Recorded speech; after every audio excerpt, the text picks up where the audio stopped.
Hey guys, I feel like I should give you guys another video on whirlpooling because last time we got cut just a bit short, I think.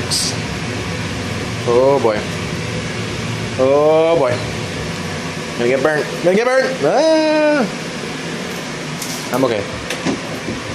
Okay, so making a European lager today. And it's time for flame out. So my chiller is in the boil pot. Ah, that's hot. Gonna get burnt.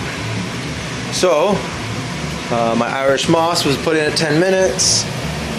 We got aroma hop over here. Ooh, sorry for the terrible cameraman. He's me. Just bad at everything except for making beer, kinda sometimes. So I'm dillying now. We still have some flames, and they don't show up on the camera very good, but I assure you they're there. There are plenty of flames under there. So, we turn off the gas, and now there are no flames under there. I'm gonna turn off this other valve while I'm over here. So, I come over here, and this is my chiller hose. I'm gonna turn off all the hot water. And turn on all the cold water, and then we're going to turn on this sticky valve, or we're not. There we go. So you can see water starts shooting through it into the drain, steam comes off. So I'm going to put that on full blast. Oh my. And now, oh man, I haven't done this part yet either. Jeez. Terrible brewer. Terrible brewer. Okay. I'm gonna get this set up. Whirlpool stick and a drill. So I'm gonna sanitize this and I'm gonna be right back. Okay, so we're back. This is all sanitized up. You don't believe me? Sanitizer, a little bit extra. Dripping with sanitizer. So right now we're gonna look at over here. We're sitting pretty around 90. What'll happen with the immersion chiller is you'll actually chill just the volume right next to the chiller. Once that's chilled, you won't get much chilling out of it. And here's this wonderful Whirlpool paddle I bought from NorCal Brewing Solutions. And it works like a friggin' charm. Friggin' charm! You need one of these. Well, if you're gonna brew like this. Look at the turbulence. That is what you want to see in a Whirlpool. Absolutely blown away by this product. And they didn't pay me to say that or anything. They didn't even give me a free one or nothing. Now look. In that amount of time, we've lost 5 degrees Celsius, which is massive. This kettle is at 28.5 gallons right now. Think about it. That is huge. I got a 1/2-inch immersion chiller, 1/2-inch copper, that's 50 feet long. You can see we're missing maybe 1.5 feet out the top. Incredible, incredible. Save you time, headache. Just, oh, I don't know how I ever did this without this.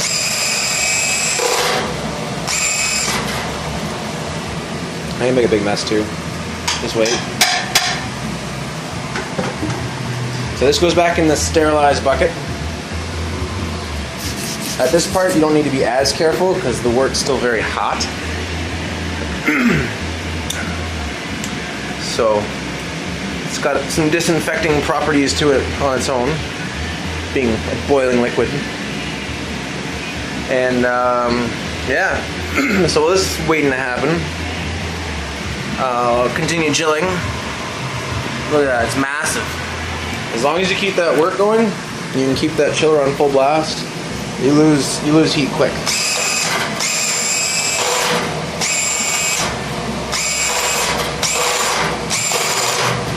Look at that. Absolutely incredible. Now once this is chilled, I'll get the video back out and I'm going to show you how this thing whirlpools. And it just blew me away the first time I used it. You guys missed out on that because the power went out and memory card on the phone got full and all this other stuff. But today, I think we'll have the space, I think we'll have the electricity to do everything we need to do. So, looking forward to doing that with you guys in a little bit. See you soon. Okay, so still got a bit of movement on the top. Now over here, I want to get down below 28.5. That should be a safe point for limiting the development of dimethyl sulfates. So it gives you that kind of sulfury, gross smell to beer. So definitely don't want that. So I figure just about there, about 27 degrees, 26 degrees Celsius. So we go over here, turn off the water, and now pull this out just a bit more, make a clean scoop. We whirlpool. I want to get this chiller out of the way. You can see the volume's decreased considerably, but due to temperature. I'll take the hop sacks out. Now I'll take the chiller out. Okay.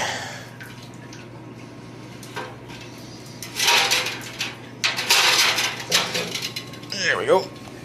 Just plop that in the sink. Don't need it anymore. So, looks like I got about 27 gallons of wort. That should be ready to go. I don't know how I'm going to be able to film this. I'll try it one-handed, I suppose.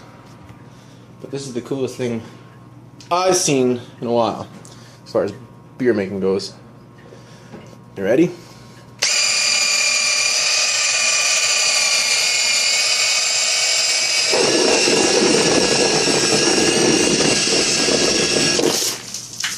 Woo! And that, ladies and gentlemen, is a very nice way to whirlpool. A little bit of wort come over the sides, so we lost a little bit, but negligible, I think. So it's got a nice froth to it now, which means it got nice and aerated to some degree anyway. Good enough for me. I don't really like putting, I don't know. I've thought about putting pumps and stuff in, but I really don't want to pump the air from the brew room into the beer to oxygenate it. I'd rather whirlpool like that.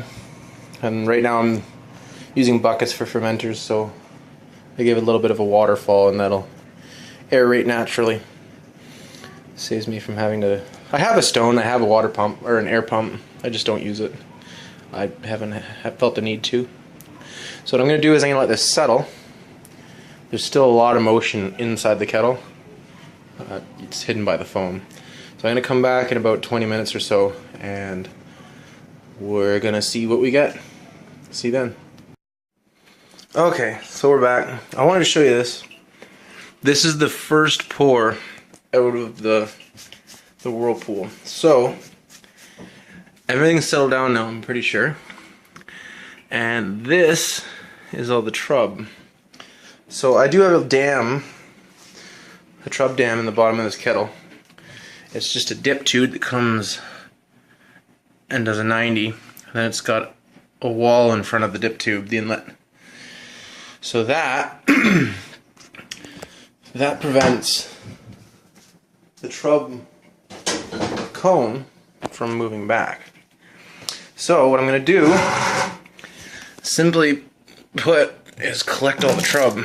So see how that, it's pretty dirty. I think what's happening is the cone is bigger than the dam, so it collects behind the trub dam.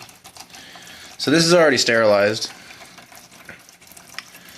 and you can see it's already making marks on the side of the fermenter, and it's just full of trub. But the thing is, this is really not affecting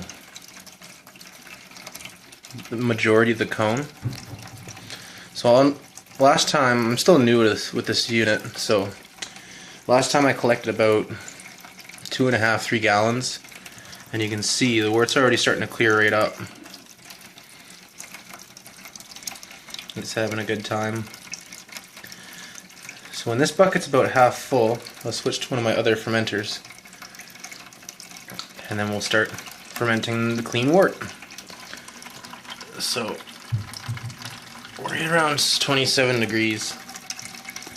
And see how that's running a lot more clear now? Oh, that's beauty. Need a little bit more. There we go. So what I'm gonna do is I'm gonna get rid of this trub. This isn't really helping me much. You can see there is some clean wort on the top. This will settle out. So if I'm really hung up for wort, I can let the first runnings settle out. And then before I pitch my yeast, I can siphon off the top and leave the trub behind. So I just gotta give this a rinse.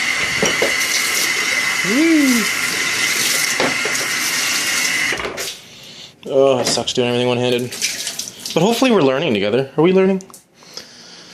Okay. Get this fermenter out of the way. Another one-handed jobby. Sorry, camera.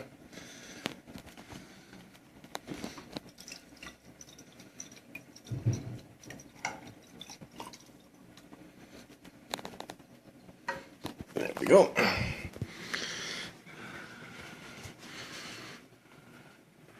Much cleaner wort. Still got a little bit of trub, but as we start pouring, it'll get cleaner. I also kind of screwed up with this batch.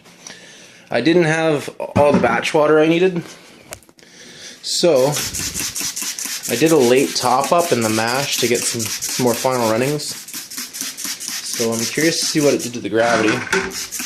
I think my pre-boil gravity was a little bit over target, which will be just fine.